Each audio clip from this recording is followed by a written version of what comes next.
Hello, everyone, and welcome to another episode of Talking Trashpanda. I'm your host, Trashpanda. Welcome back to the dumpster.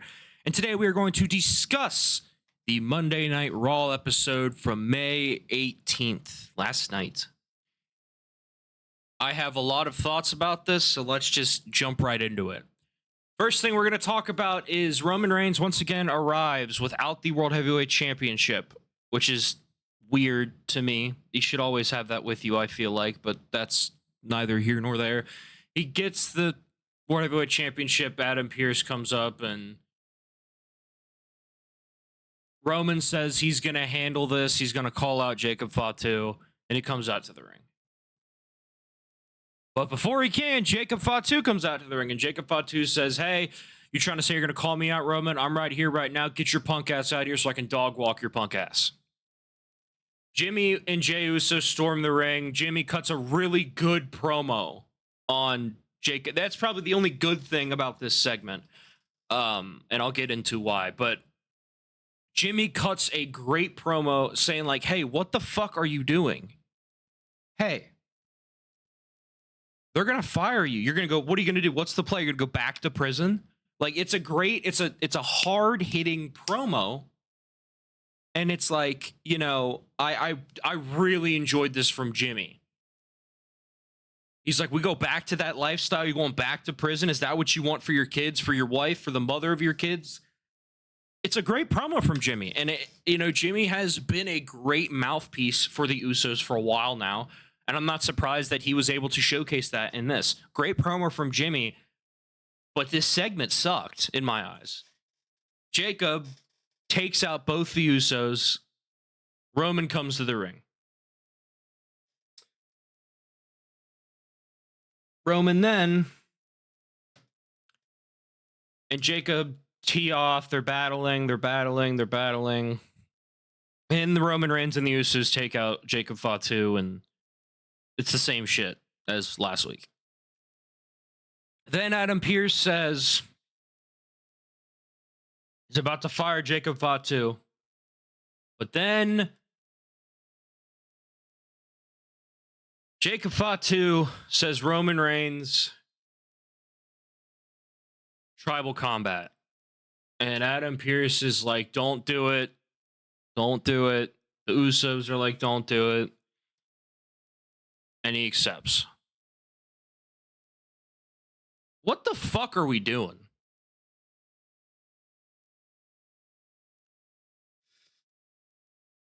I am so unbelievably confused, and not in the good way, with this feud.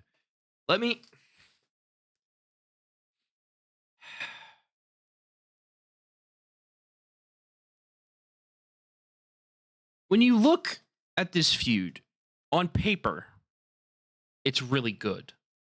On paper, these two put on a great show, great match, so on and so forth. But the execution has been lacking. If the plan was to have a tribal combat match, why not do this at Backlash? Or have tribal combat because Jacob Fatu won the World Heavyweight title. Put the Ulafala on the line. That would make more sense than this. With this feud, with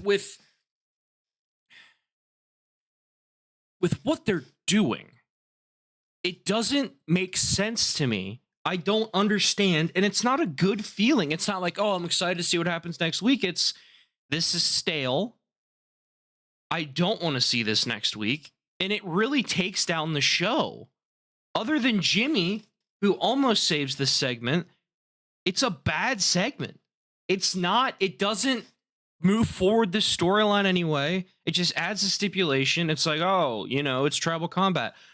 But again, this would have made more sense at Backlash because of the Jacob Fatu being so, like, desperate. But you can only get so desperate.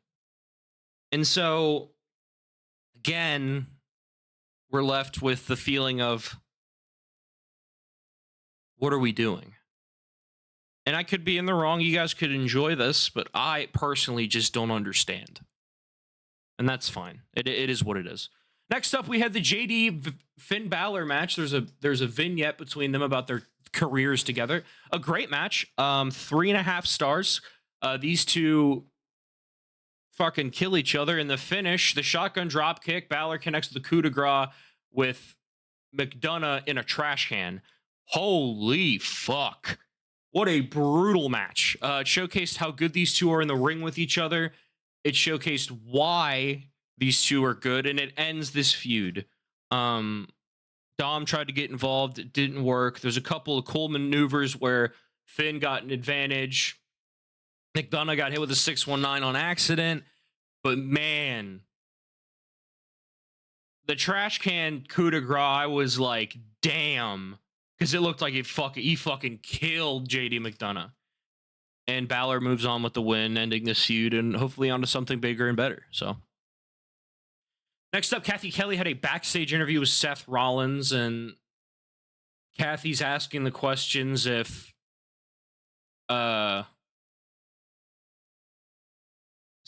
she thinks it's smart for, does he think it's smart for him to challenge the Vision? And Seth says, it may not be smart, it may be stupid, but it needs to happen, and I'm going to be the one to do this. So on and so forth. And it was a really good promo by Rollins, saying that, you know, I haven't had a match on Raw in a while. It's just the main event between Seth and a member of the Vision, and Seth Rollins saying, Braun Breaker, if you're man enough, I want you. If you're everything you say you are, bring it. It's a great promo. It builds the story for tonight's main event with Seth.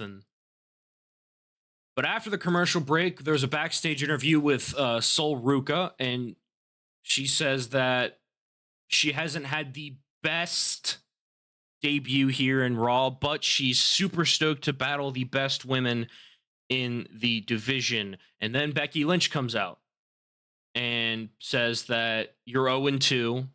You might have bitten off more than you can chew. You should go back to NXT. This is a pretty good segment. I liked the storyline they're telling with Sol Ruca and Becky Lynch, and Becky Lynch being like poking the bear.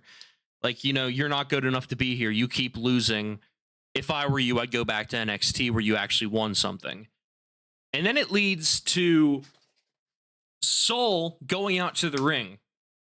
And Becky's like, wait, is that Sol's music? And she goes out after her, and Sol says, bring your ass out here.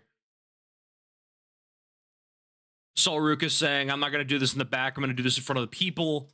Sol Ruca and Becky have a really good promo segment. And she says, I want to face you right now. And Becky Lynch goes, you want to face me right now? And they did this back and forth, heel, baby face, really good. I'm really enjoying this dynamic between these two women. And she says she's not going to do it, but I'm not going to do it. And then she does her gimmick of, I'm the best women's wrestler. I'm not the only one saying it. Sports Illustrated saying it, so on and so forth.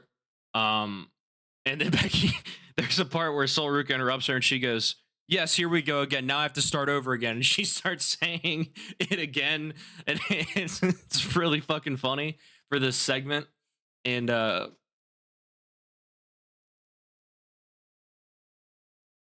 it sets up for their match at Saturday night's main event with Sol Ruca. So,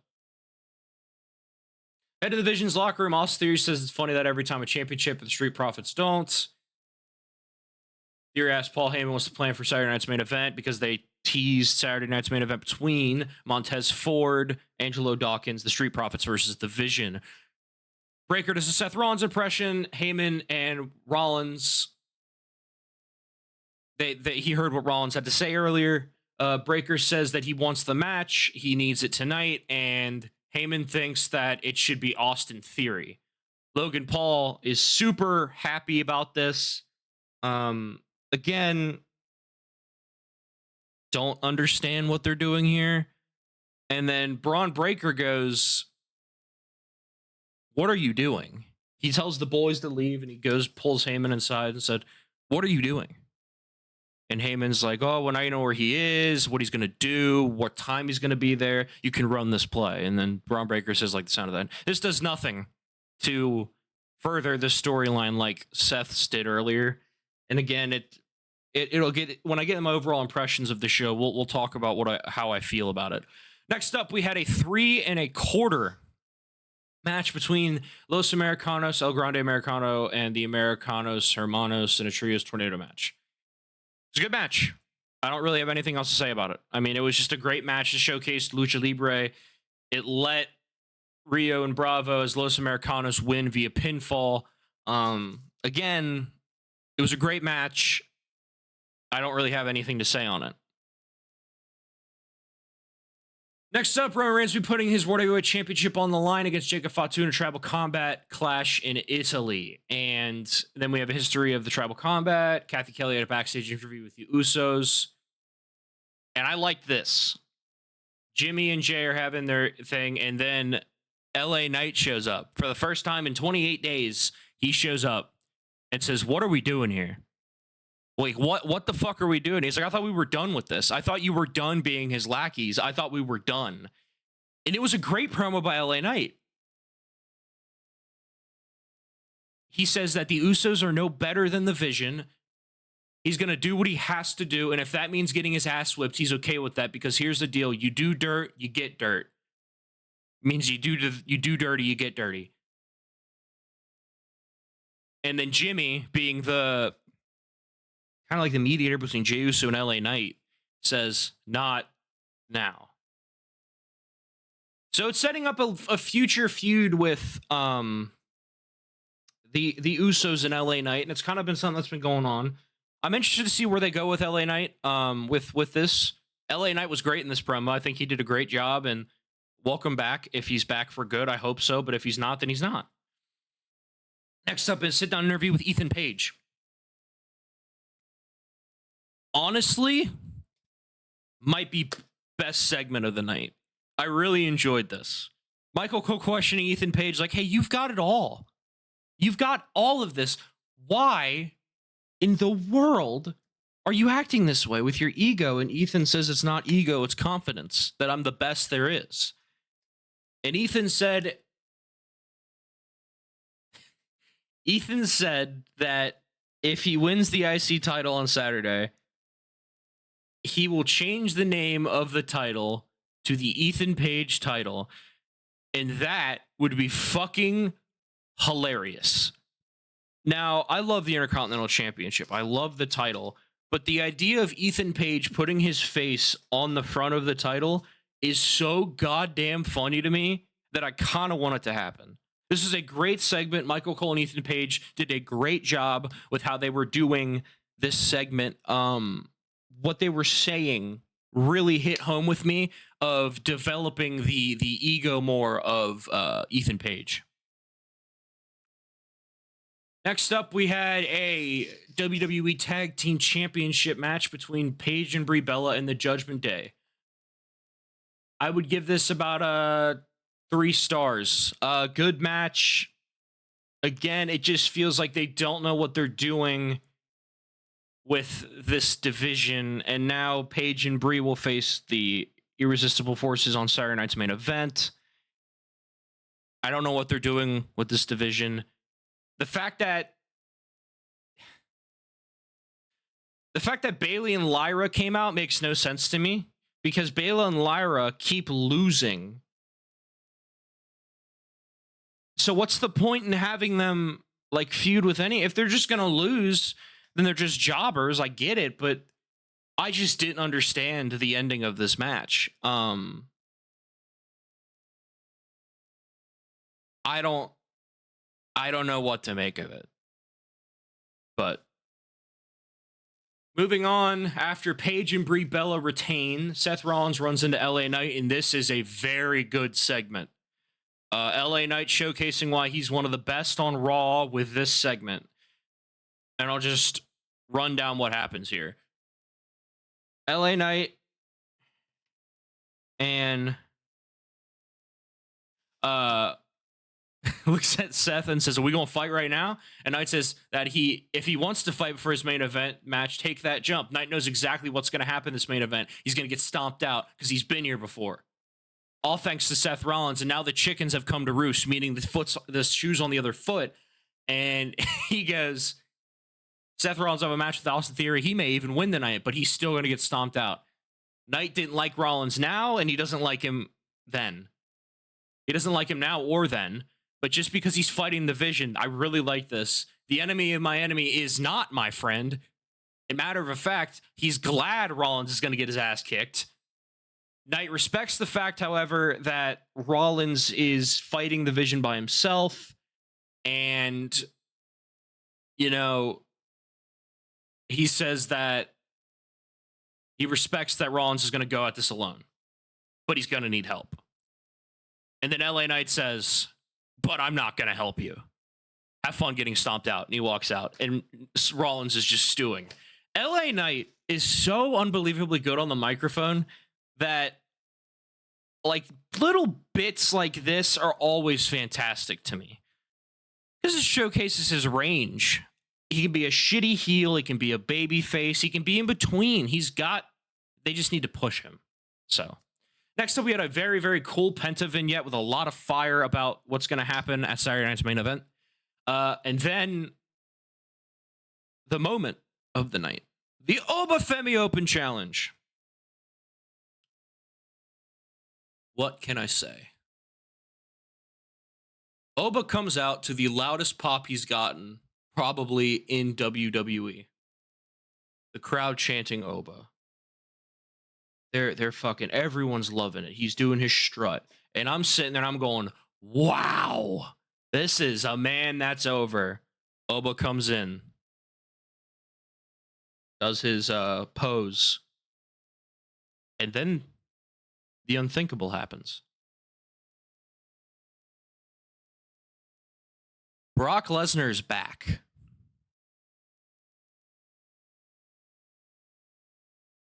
And the pop was seismic. Brock Lesnar drops Oba with 4 F5s. And I'll get into why that's important in a minute.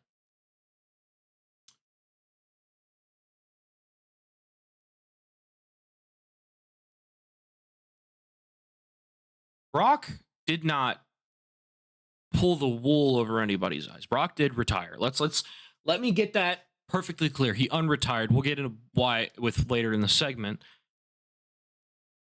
But I like this.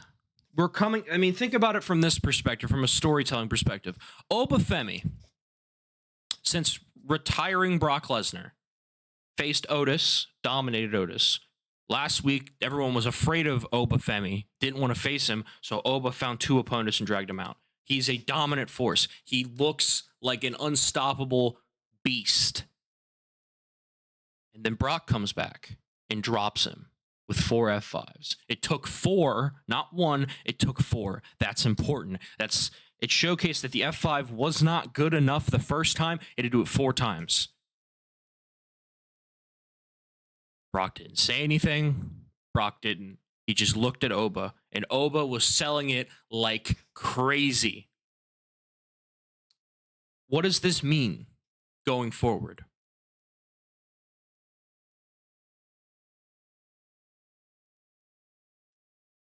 Is this bad for WWE?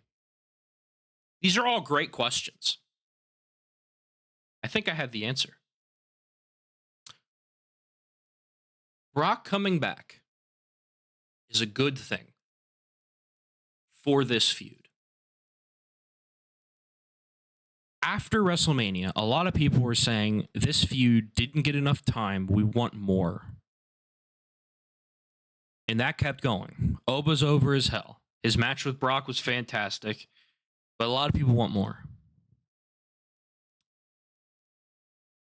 Let me piece together this for a minute. Let me see if I can figure out how I think they're going to go.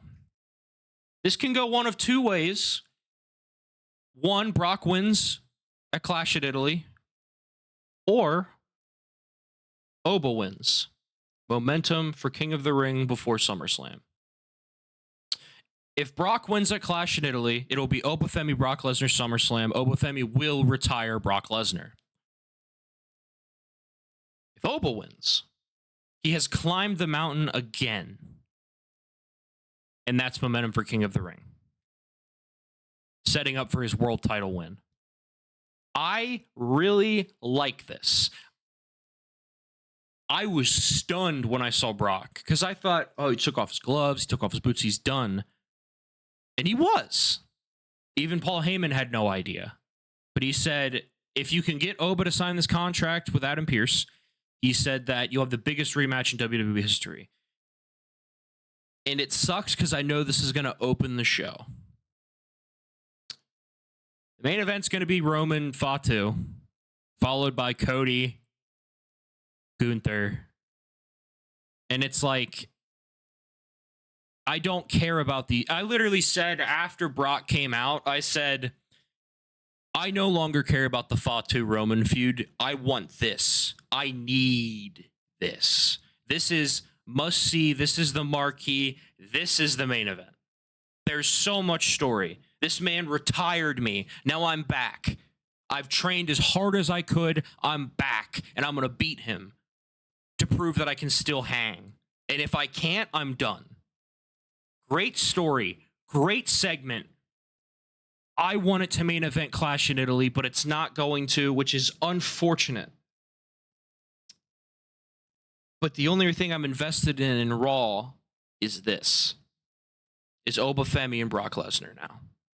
You got me hooked again for Brock Lesnar and Obafemi. Everything else is just stale right now.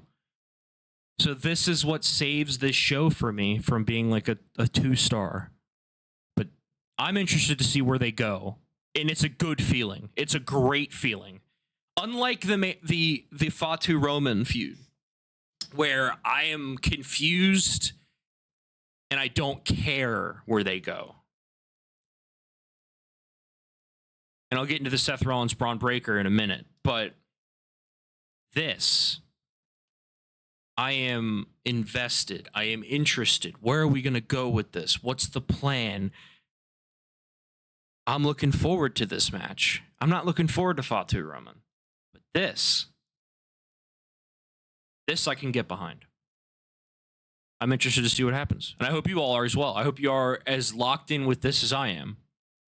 So, next up, Michael Cole, Corey Graves run down the Saturday Night Main Event card. I won't go through that. Kathy Kelly at a backstage interview with the Street Profits. Angelo Dawkins says that the Vision are tough. It's a great promo segment by the Street Profits. With the whole Seth Rollins thing, the only thing that has been good out of this is the mic work from Montez Ford and Dawkins. Both of these men are finally getting into that stride. They're starting to get into a role here, and it's very good.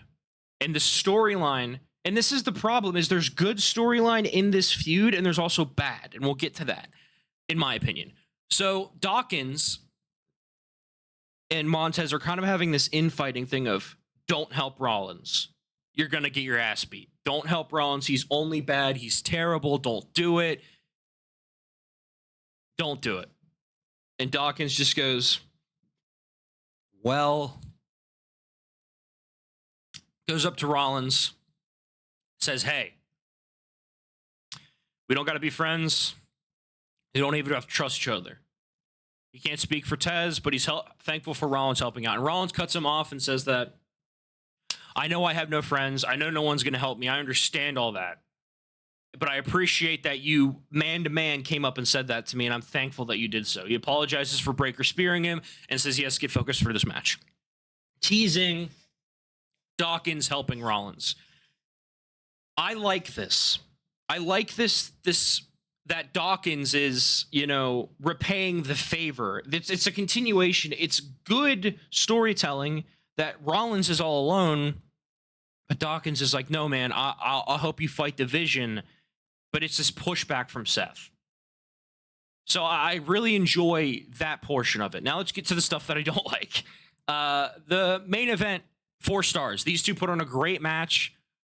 Theory, Rollins did great. During this match, they got the Can We Fire Logan Paul chant over, and they were chanting it the whole match. It was really fucking funny. I was laughing really hard. These two did great. Austin Theory showcasing why he's a great performer, but just needs help on the microphone. He did great in this match. And at the end of it all, Seth Rollins wins via a roll through pedigree and then the Vision attack. And this is what I don't like. The Vision attack, Seth Rollins. Angelo Dawkins runs out and helps out, and Dawkins looks great here. Dawkins is fucking teeing off. And this is the only good part of this, by the way. Like, the match is great, and then the beginning part of this is fantastic with Angelo Dawkins, and then he gets taken out because of the numbers game. And then we're like, oh, well, there's no one left because Tez said he's not going to help. Here comes Tez. Tez runs down. They're fighting. They're fucking going to war. And Tez is like, then Tez does his fucking suicide dive over the post into Theory and Paul and the cameraman. Great fucking thing here. Tez rolls back in the ring. He says, what the fuck are you doing, man? Come on, I told you this was going to happen. Braun Breaker from behind. Dawkins sees it. Tez pushes Dawkins out of the way. Gets speared by Breaker. Here's what I don't like. The show ends the same way it began last week. Breaker beats the shit out of Rollins. This feud is getting stale because it's the same shit every week. It's the same thing with Fatu and Roman. And when I get to the overall review, I'll talk about that. But Braun Breaker stands tall and yeah, it's just the same shit. Now we'll get into the overall review of Monday Night Raw from the 18th of May, or April. No, May. Fucking can't think right now. This was a 6-star Raw. Not as good as last week. It took a step back. The opener and the main event segment were not great. Jacob Fatu and Roman Reigns is getting stale. They are doing nothing to forward this rivalry. Tribal combat feels like it's forced. It feels like I'm not as invested as I was when it first started. And I feel like it's not telling a different story. And if Jacob Fatu doesn't go over and Roman does, what's the fucking point of doing another match? But I still think Roman's probably going to win. And then on the Braun Breaker Seth side, it's the same story every week where Braun spears him and like it's just he dominates and I get it. Look, Braun is an unbreakable badass. He's a phenomenal talent. He's got it all. But in order for a feud to work, you got to have some give and take, some push and pull. And there is none. This isn't Oba Femi killing Brock Lesnar. This is Braun Breaker doing the same thing every week. And I feel like the difference with why it worked with Femi and not Breaker is because Femi is doing something no one's done, dominate Brock Lesnar. We've seen Seth dominated. We've seen Brock Lesnar do it to Seth Rollins. We've seen this story before. It's stale. And I'm worried because not only was SmackDown not good, Raw took a step back this week, and it just isn't hitting the same. And if you all agree, let me know. I could be in the minority, and that's fine. I'll shut up. I'll keep yelling into the void. But I feel like a lot of people feel that way as well, that it's just not hitting the same, that the story isn't there, and other than a few storylines, it's been mid. NXT's been great. There'll be an NXT review on Wednesday as always. But yeah, let me know what you guys think about this Raw. I was disappointed, honestly. But yeah, thank you all for watching. I hope you all enjoyed. If you like this type of content, leave a comment, like, and subscribe. If you find yourself coming back here, why don't you go ahead and subscribe? You're coming back anyway.